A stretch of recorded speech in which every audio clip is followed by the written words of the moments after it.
Position देंगे, patient को semi Fowler या फाउलर पोजीशन देंगे। अगर जैसे कि अभी हमारे पास ऑटोमेटिक बेड नहीं है तो पेशेंट के पीठ के नीचे पिलो लगा के भी इसे सेमी फाउलर पोजीशन दे सकते हैं। और अगर हमारा पेशेंट बैठ के ऑक्सीजन लेने में कंफर्टेबल है तो हम उसे बैठा के ऑक्सीजन देंगे।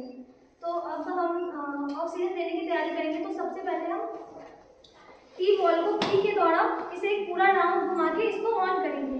अब हम डॉक्टर द्वारा डिस्क्राइब किया हुआ फ्लो मीटर सेट करेंगे।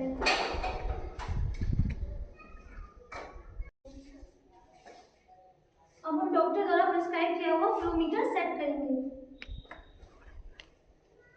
हमने इसमें ह्यूमिडिफायर में स्टेराइल डिस्टिल वाटर पहले से भर रखा था। तो अब हम डॉक्टर द्वारा प्रिस्क्राइब किया फ्लो मीटर सेट करेंगे और वो पेशेंट को ऑक्सीजन डिवाइस लगाएंगे। तो अभी हमारे पास ये फेस मास्क है तो पेशेंट को फेस मास्क लगाएंगे। हम पेशेंट को फेस मास्क इस तरीके से लगाएंगे कि उसका नाक और चिन दोनों कवर हो सके।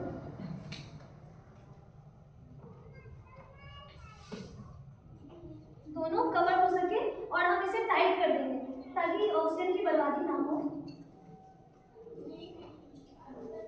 और हम पेशेंट को ऑक्सीजन तब तक देंगे जब तक डॉक्टर ने प्रिस्क्राइब किया है। और इस दौरान हम पेशेंट का SpO2, पल्स, रेस्पिरेटरी और ओवरऑल कंडीशन को मॉनिटर करते रहेंगे। और जब हमारा SpO2 एक टारगेट लेवल पे आ जाएगा तो हम इस बारे में डॉक्टर को इन्फॉर्म करेंगे और डॉक्टर के ऑर्डर के अकॉर्डिंग इसे धीरे धीरे कम करके बंद कर देंगे।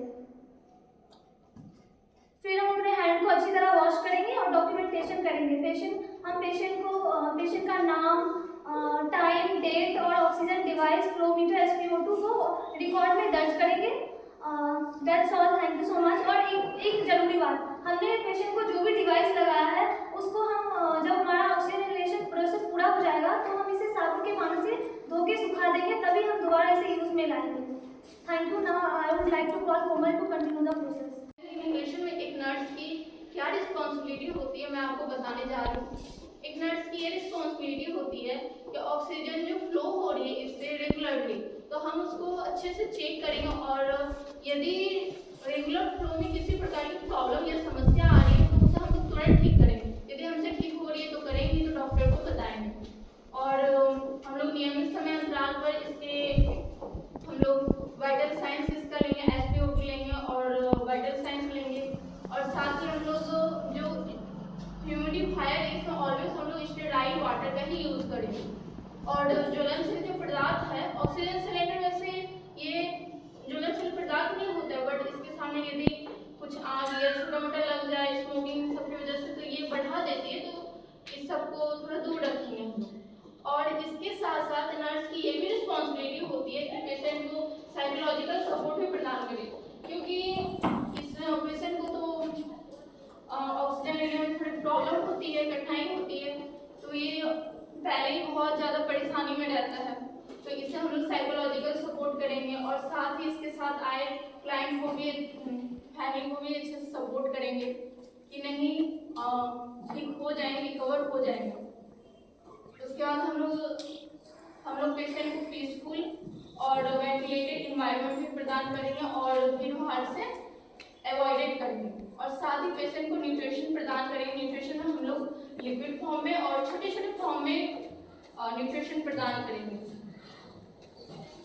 डेस्कटॉप पे चल रहा है ना, खुला है ना, बहुत ऊपर चल रहा है ना।